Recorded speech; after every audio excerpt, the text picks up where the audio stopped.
Hi, my name is Rob. I was the owner of a company called Tomuno, which for close to 2 years was the number one rated yoga mat on Amazon. Sadly, we don't sell yoga mats anymore, but I'm here today to try and help you find the best yoga mat for your personal practice. And I would like to try and take everything I learned from all the yoga studio owners that I spoke with over the years to try and help with this task. If you disagree with anything that I suggest, please consider leaving a comment in the comments section down below. The reason for this is I do really want to continue to learn, and also I want to try and make sure I provide the best advice to anybody out there. But why don't we get started? So the first question is, which yoga mat raw material is right for you? The biggest confusion I saw on the market was that people were being sold mats they didn't need because brands make money that way. But in reality, I think you shouldn't be asking, should I buy Jade? Should I buy Manduka? Should I buy Gaiam? Instead, you should be asking, what is the raw material of the mat that I'm going to be using? Because many of these brands make mats of many different materials, and they call them by different model names. And at the end of the day, yoga mats are just rectangles of raw material with a little tag on it. So what I'd like to do is go through a diagnostic, which I would go through with customers. And as a quick aside, one of the things I was most proud of was, if it's okay for me to say, we were kind of known as a yoga studio brand because we were sold by some really kind people in yoga studios up and down the eastern seaboard and as far west as Mississippi. And I do remember those days quite fondly and would like to thank all of the kind people at these yoga studios who helped me out and sold my yoga mats. But why don't we get started? So there are three types of yoga mat raw materials. The first one is PVC, and that's plastic.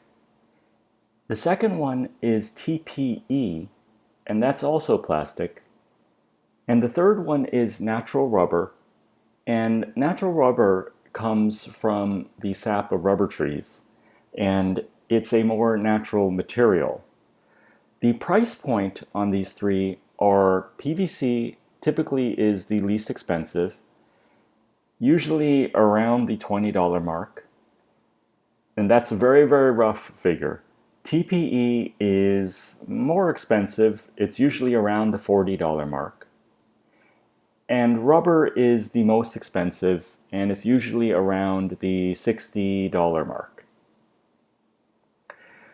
So the first question I typically ask yogis is, do they do hot yoga or not? And if they do hot yoga, I recommend a PVC mat, full stop. And the reason for that is this. When you do hot yoga, you tend to sweat a lot and you put a hot yoga towel over your yoga mat. So you don't want to spend a lot of money on a nice mat because you won't get the benefit out of it because you'll just be feeling the hot yoga towel. In addition, there's an issue which is, and it's kind of gross, so I do apologize, but in hot yoga you tend to sweat a lot. And the sweat drips down onto the mat. And so as a result, you want a mat that is called closed cell.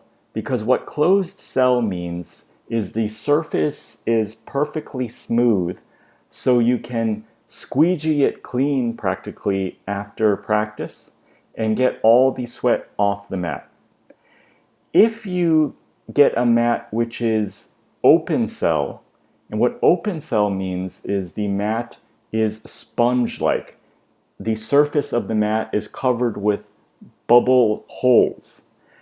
And so if you sweat onto that mat, the sweat gets deep into the sponge and it's very, very difficult to get the sweat out. It's quite a chore. So you don't want to have to wash your mat after every practice. And because if you do, your mat will wear down more quickly. And if you don't wash it, you run the risk of mold and other types of yuckiness. So if you do hot yoga, I recommend a cheap PVC closed cell mat. But if you do yoga in a regular room temperature environment, there's a lot of questions you need to ask because PVC, TPE, or rubber could all be good for you. In fact, that's one of the things I like to try and emphasize. There's no one yoga mat which is best for every single yogi because every yogi has different needs and every yogi has a different practice. And that's what I'm hoping to go through with you and yogis on the internet today. But just to be clear, and I probably do worry too much, when I say squeegee, I don't mean you actually use a squeegee on your PVC or TPE mat because that might damage it. I just meant that with a soft cloth, you could wipe it so clean that it's almost like you were squeegeeing the sweat away. So the first question I would ask of yogis when trying to help them find a yoga mat is, how much cushion do they need? If you don't need a lot of cushion, I would suggest PVC. If you do need a lot of cushion, I would suggest TPE or rubber. And the most confusing thing I think people would come to me with, and this is partially the fault perhaps of brands in that they would advertise mats as saying, our mats are thick, so therefore they provide cushion. So, and if you look at the typical mat, you'd see PVC mats were 5 millimeters thick, TPE mats were 5 millimeters thick, and rubber mats were 5 millimeters thick. So sometimes brands would suggest that since they're the same thickness, they provide the same cushion. And that's not actually what happens. It's the density of the material that matters, not the thickness. So if you have 3 mats of equal thickness, but one mat is not dense, it won't hold up and provide enough cushion for you. PVC is the least dense material, so if you're looking for a lot of cushion, I would stay away from it. TPE is denser and provides great support, but in my opinion, rubber is the densest and provides the most support. If you need proof of this, I suggest you go to YouTube and you can look for Tomuno, Tomuno, where I did a lot of testing videos, and I hope you find them fun. I had yogis stand on yoga mats. I had these experiments where I put 40 pounds of books on top of pencils to simulate creaky joints on yoga mats on hardwood floors, grinding into the hardwood floors, etc., just to try and show you the difference about density and thickness and cushion. The next question is grip. Grip is the big question with yoga mats I've discovered in the yoga mat world. It's the hallmark of a great yoga mat, but it also is the main driver of expense. If you can get away with a mat with less grip, I would recommend plastic, like PVC or TPE. But if you really do need grip, I do feel there's no substitute for rubber. To better understand if you need grip, there are 3 questions to ask. The first one is, do your hands and feet sweat a lot? If they do, that's wonderful. I've spoken with many yogis who have very sweaty hands and feet, and it is, just part of their practice and who they are. But if that's the case, you may want natural rubber. This is why people spend the money on natural rubber. But if you have less sweaty hands and feet, plastic, PVC, and TPE might work out for you. The other question is, do you jump a lot during your practice? You don't want your yoga mat to be shifting on the floor when you're jumping. I personally have found rubber to grip better during jumps in my yoga practice, the rare times I do. But if you don't jump, then PVC and TPE might work out for you. The last question is something that is a huge issue for me, and I spent a lot of my time as a yoga mat company owner thinking about and talking about and dreaming about at night. And it is skin and hand and body lotion and its effect on yoga mats. What I found was that I would sometimes get calls from yogis who would say, I loved my rubber yoga mat. It was super grippy, and then for some reason it stopped being grippy. And after a lot of calls and a lot of diagnostic questions and a lot of just scratching my head, I realized that if you use a lot of body lotion or skin moisturizer or hand moisturizer, many of those lotions have agents in them which cause slipperiness, and the manufacturers did that on purpose. But if you sweat, those lotions seep down into the mat. And because rubber is an open cell structure, it's like a sponge. When you get a lot of slippery lotion into a sponge, it's very difficult to get out, but also it causes slipperiness. Plastic mats, on the other hand, are closed cell. They have a smooth surface, so you can squeegee them clean. So lotions are less of a concern because they're easier to sweep off the mat, to squeegee off the mat.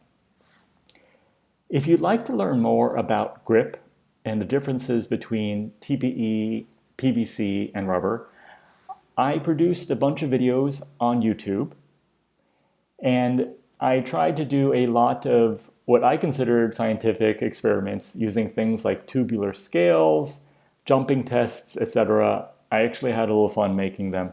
So if you're interested, you can check those out to see the differences in how the different raw materials grip.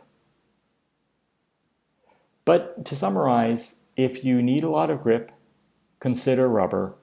But if you don't need a lot of grip, plastic might be the way to go. The next question is durability. Are you looking for a mat that will last forever, or are you looking for a mat that may break down over time but makes up for it with other things like grip and cushion? Plastic is great because it will last for many years. I've had my TPE mat for the last 10 years, and it, to be honest, looks almost brand new, and I really love it. But the issue with rubber is rubber wears down over time because it's a natural material, and rubber comes from the sap of trees. Just like rubber erasers wear down, or rubber shoe heels, rubber yoga mats also will wear down over time. To determine how long a rubber mat might last for you, I would suggest going on Amazon or some other review sites and looking at the one-star reviews to see how long mats lasted for those yogis. It will depend on how many times of the day you use your yoga mat and how tough your yoga mat practice is in terms of jumps and things like that. But in general, rubber will wear down. My personal assessment of the reviews I've seen of other companies' yoga mats is that rubber sometimes wears down in less than a year.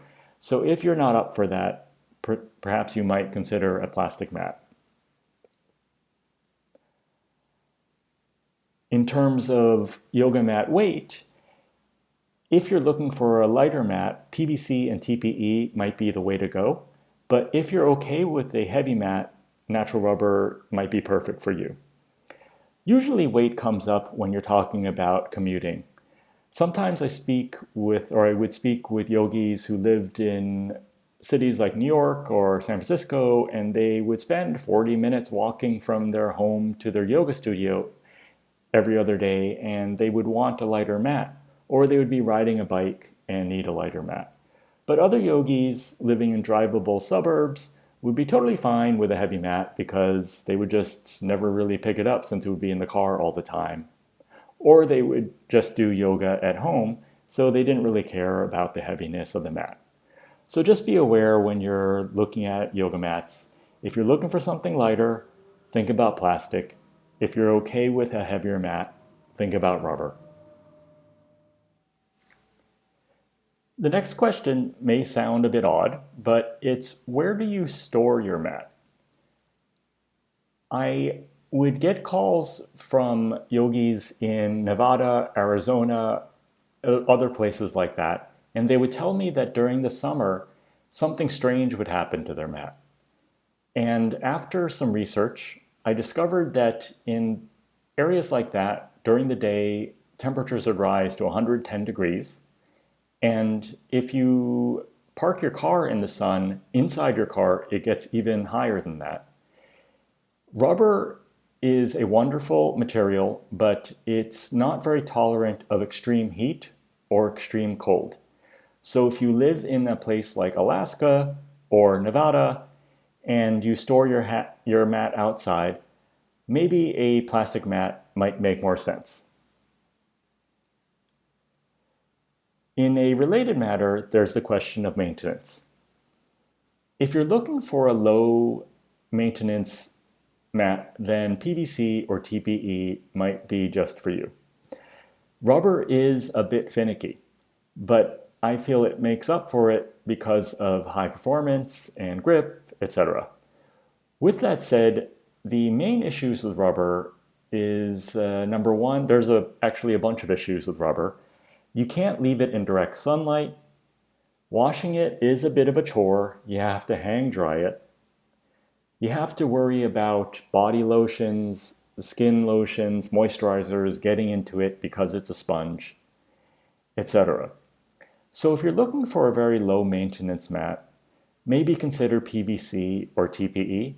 But if you're up for the maintenance, rubber is a great option and it makes up for its neediness in terms of maintenance by performing wonderful things like producing great grip during your practice and great cushion. The next question is odor. As I've spoken with yogis across, and it's been fun across the world, I've noticed that some yogis have an excellent sense of smell, and others, their sense of smell is not that sensitive. But the issue is that rubber is a natural material, and when you get it straight out of the package, it does smell strongly of rubber, and many people find that objectionable. The smell of rubber does fade after several days, and in general, I found people to say after about 7 days, the rubber smell has decreased so much that it's totally cool. But if you are especially sensitive to odors, I would suggest considering a PVC or TPE mat. Plastic mats do also smell straight out of the package, but I've noticed that they off-gas much more quickly and the smell goes away much more quickly, so it tends to be better for people who are sensitive to odors.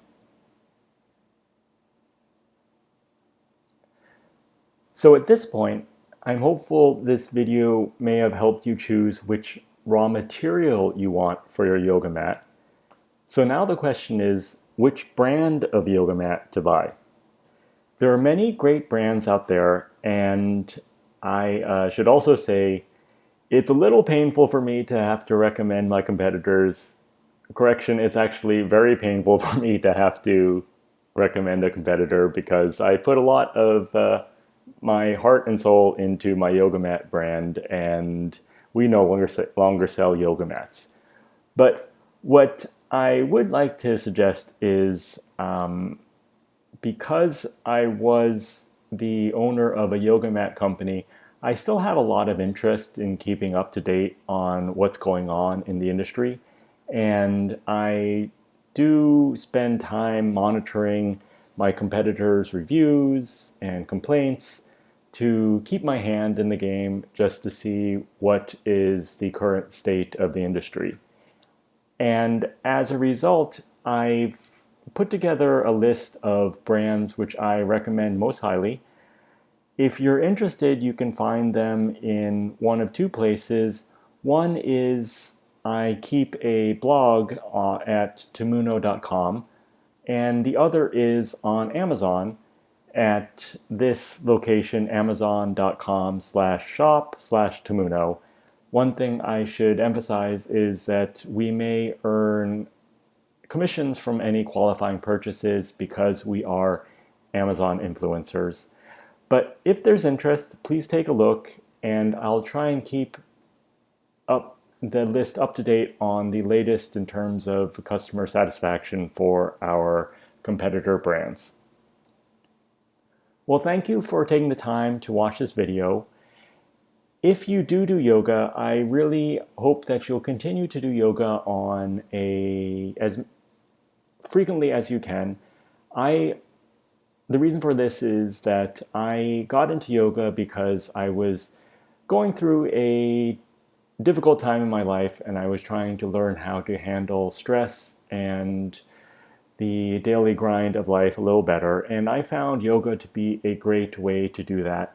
And I've also found that yoga has been really wonderful for keeping me healthy and keeping me in a pain-free existence. And I hope that if you do yoga, you also are able to benefit from all of these great things that yoga provides. So I really hope that as many people as possible get to the benefits of yoga for their own personal lives, and that's why I recommend yoga to all my friends and to you. Well, thank you again for taking the time to watch this video. I hope you have a wonderful day.